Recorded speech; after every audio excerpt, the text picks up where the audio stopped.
Rome, Italy, the heart of a civilization that lasted for thousands of years, home to the Roman Colosseum, the Trestevere, and we were lucky enough to get to experience that. We're going to tell you some of the highs, the lows, some of the goods, the bads, and some things to do and don't do while you're in Rome. Now, I also want to tell you, at the end of this video, there is an irredeemable something that happened to us. So stick around, don't miss it, and come with us while we tell you all about Rome, Italy.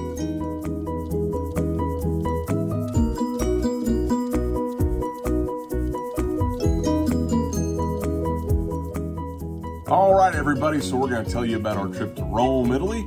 Alan with Regular People Travel. And Brooke. And we're going to tell you all about our Roman adventure. Yes. Roman holiday? Is that a movie? I don't know, but we can call it that for us. Roman holiday. Yeah. So we went on our honeymoon back in 2019. Yep. So we went in a pre-COVID world, so things could be different now if you go, or if you've been since then. But yeah, I mean, our experience was pretty amazing. Pretty amazing with a few very noticeable down spots. But we'll go through those. So what we'll do today is kind of tell you a couple good things that we found about the city, a couple of maybe not so good things we found about the city, and a few things that we would advise you to do before you go to Rome. Yep, a few takeaways. Yep. So the first thing that I want to talk about, and probably in my opinion, the best thing about Rome is just the history everywhere. To be able to walk down the street and know that you're steps away from the Roman Colosseum where, you know, brave warriors used to face off against animals. Hot take, that was actually what the Roman Colosseum was used for. It was soldiers against animals, not soldiers against soldiers. Interesting. Good to know. And so underneath, so if you look at the Colosseum, there's a kind of a false floor. Underneath the floor is where they kept all of the animals. And they would bring them up to the main floor, and all of the people from Rome would be watching it, and they would take on the animal. And if they won, they got either their status in society raised, or they were, you know, dead. Which you don't want to be dead. Yeah, no. Maybe you do. I hope you don't. All that being said, the history is everywhere. The aqueducts, the shopping, the Spanish Steps, the churches. It's all incredible. The Trestevere, just to know that that area right there next to the river has been built up for hundreds of years. And knowing that we in the United States, we're not used to seeing anything that's older than maybe 100, maybe 150 years, unless you're in Massachusetts or up in New England where it's a little bit older, but we're used to pretty new stuff. Yeah. That's pretty rare for us to see anything over 100 years. And to see 500 and 600 and 700 year old buildings and walkways and streets, it's absolutely incredible. Yeah, that was one of my favorite things, was just how beautiful it is. I mean, you hear of Rome, you hear of Italy, and everybody dreams to go there. It's romantic and it's amazing, and it really was, you guys. I mean, it's like something that you see out of a movie, on a Hallmark card. Like, it's just everything that you can dream of. The buildings are gorgeous, the churches are beautiful, the cobblestone streets. I mean, it really is. It's something that if you're here in America, you don't see that every day. You know, you may see it if you go somewhere that's, you know, built up to look like that, but you don't get the authentic thing. And it really is. It was just beautiful. Just literally to stand there on the street corner and to just look around was just, it was beautiful. Absolutely incredible. Yeah. And so that's something else. Is another good thing we found is there's always somewhere to go. There's always something to do. And most importantly, there's always something to eat or drink. Yes. So we, big boy, usually the highlight of my trips is eating. And boy, did we find some food. Oh my gosh, you guys, we ate everything we could get our hands on. The first night we were there, we got in, we were on a plane, we popped into our hotel, and we asked them what's the best food around. It was like 3-4 blocks from our hotel, and we found the Lord's calamari. Oh man, you guys, it was amazing. That squid must have been killed, cooked, fried within an hour of it coming out of the water. It was amazing. It was incredible. It was. I've never had that. Yeah. Oh. But I mean, so you guys, there's always something to do and see. Meaning, I mean, there's shopping.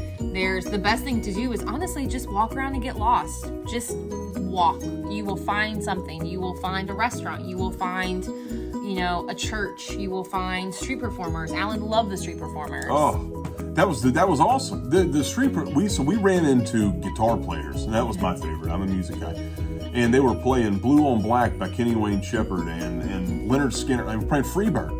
Yeah. Who would have thunk it? I would get a Freebird treatment from a live performance in Rome. Yeah. On the cobblestones.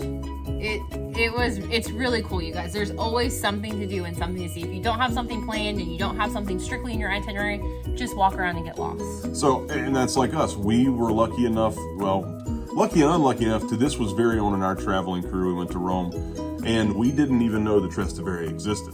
So the Trestevere, for those who don't know, is an area right along the river in Rome, and there's it's just a line, probably about a mile long, of shops and restaurants and bars, and it's all built up under tents. It's incredible. Yeah, it's beautiful. Absolutely incredible. And then once you get right outside of it, you get into kind of the university area, which we would advise you do, because the nightlife there seems to be much more substantially built up than anywhere else. Yeah. We just happened to stumble upon it on accident, and it was one of our favorite nights. So, yeah, definitely go out and get lost and just enjoy the city. Oh, couldn't say enough about it. Now, all that being said, there were some moments that were less than ideal. And so one thing that we saw is when we went towards the summer. We were right on the cusp of spring and summer, and the crowds were horrendous. Yeah. It was shoulder to shoulder. At the wedding cake, at the Colosseum, coming down the Spanish Steps, it was packed. And then it's hot, so you're walking around and you're trying to be mindful of what's around you, as you should everywhere that you travel. You're trying to make sure that your personal belongings are safe so you don't get pickpocketed, and it's just it can be a lot if you're not used to walking like that, if you're not used to the heat. Take all those things into consideration. There's a lot of hills up and down. Yeah, there's a lot of hills up and down. So, yeah, just know that if you go towards the summer, and really any time, because it's a major metropolitan tourist area in Europe, it's going to be absolutely packed. It's going to be crowded. So just beware. Be aware. Yeah.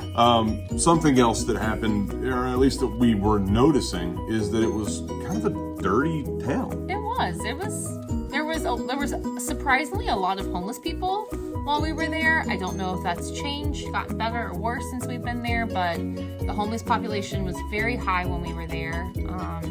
It was dirty. It was dirtier than we thought. There was a lot of fecal matter on the ground from the hobos. And I get it. Everybody's got to poop. Everybody poops, and people had to poop somewhere. Just really wish it wouldn't be on the nice historic streets. Yeah, and that you hopefully don't accidentally step in it, which we did not. Thank God. So I would have left. Rome. That would have been if bad. I would have stepped in hobo. Yeah, but yeah. So that's just one thing to be aware of. But the one thing that absolutely ground my gears. You guys. So let me preface this. Part of this was our fault because we did the number one thing. We fell into a tourist trap. You guys, whenever you're out, one thing to do is, if you are in the most populated area, if you are by the train station, if you are by a plaza, if you are anywhere, there are going to be tourist traps. There are going to be restaurants that serve you not authentic food, not authentic, Italian food. And it happens. And it happened to us, and we didn't know. And it was not good. So I'm sitting there. So whenever you're in Italy, and especially in Rome, you eat outside. There's very little seating inside because the buildings are old and they're very small. So typically there's outdoor seating. So we were sitting outside right in front of the door, and I think I had ordered pasta, and I think you ordered a lasagna or something to that effect. Yeah. And they served me my food. Looks great. Looks wonderful. And all of a sudden, I hear the strange beep of a microwave that sounds eerily similar to ours in the United States. I stand up, I turn around, and what do I find? I find the guy who was serving us our meal take a dish of lasagna out of the microwave, put it on a plate, and walk it straight to Brooke and put it in front of her. Funny enough, Stouffer's. Now, that being said, nothing against Stouffer's. Here in the 50, I love a Stouffer's. Daddy can handle a Stouffer's, but not in Rome, Italy. Yeah, you guys, it happened. We're not proud of it. So I would advise you don't just eat at the first place you see, especially in a tourist area. I know it's hard to vet restaurants when you're overseas, especially when you kind of don't know the customs, you don't know what to look for, and especially when you don't really want to get out of kind of your safe space of the tourist area. Tourist areas are designed to make tourists feel safe. That's the whole point. But if you're out walking around, if you see a restaurant that is full of tourists and no locals, it's probably more of a tourist trap. They're going to serve you, higher priced food, maybe not authentic food. If you see a restaurant that you can tell there's locals eating at it, then it's good quality. It's good, it's a good restaurant to go at. That's probably going to be your better bet. That's what we have found in our travels that works for us, is finding somewhere where it looks like locals are eating, and usually you get a little bit better quality food. Yep. So a few of the takeaways that we found was kind of in relation to that. One, always order the house wine. Always. So the house wine in Rome is, I don't know what it is. I don't know what brand. I'm not a sommelier. I can't smell the bouquet. But man, there's something about house wine in Rome. Outside of that, we never once had a hangover. No. Don't know what was in it. The wine there is different here than the U.S. It's delicious. It's great. Get the house wine. You don't need anything else other than the house wine. Yeah. Super cheap. You will not regret it. So get the house wine. Yeah. Be prepared for the crowds. And that doesn't just mean the not fun nature of being shoulder to shoulder with somebody. Look out for your safety. Yeah. Make sure to know where your money's at, where your passport's at, where your driver's license, your phone. If you're still carrying keys, if you rented a car, make sure you know where those are at all times. Make sure you have your hands on them. Mm-hmm. That's a wonderful place for pickpocketers. We've got some trips planned for next year that we may be talking about coming up. Yep. That we're going to need to be a little bit more aware of that than maybe here in the States. Yeah. So make sure you talk about money belt. I know you have a money belt that you really like. What's the brand of it? I'd have to look. I'll put the link below, but it's really nice. It's like a very skinny fanny pack that just lays flat to your body, and it's awesome. You can put stuff in it so it's on you, and no one even knows it's there. So definitely a good thing to do. And our third takeaway, you guys, just watch out for the tourist traps. We fell for one. We're not proud of it, but it happened. You move on. Tourist traps as in pickpocketers. The scams that people are doing, those are tourist traps. The fake lasagna. The fake lasagna. Just watch out. Do a little bit of research and you'll be fine. So go visit the Colosseum. Go visit the wedding cake. Go visit the shopping district. Go to the Trestevere. While you're there, you're not very far from, depending on where you're staying, from the Vatican. Yes, which we'll be doing a video about the Vatican before too long. But go see the Vatican. It's the one place on earth that the entirety of Catholicism, which is a couple billion people, reveres. It's pretty incredible. Yeah. So go take some time, take in the sights, take in the smells. Be a local. Mm-hmm. Locals are way more fun. Why would you go on vacation? To hang around other people that are on vacation. Yeah, soak in the culture, you guys. It's fun. Just go and enjoy and just take in what all Rome has to offer. So we hope we made your travel to Rome anything other than regular. Bye, guys. Bye, y'all.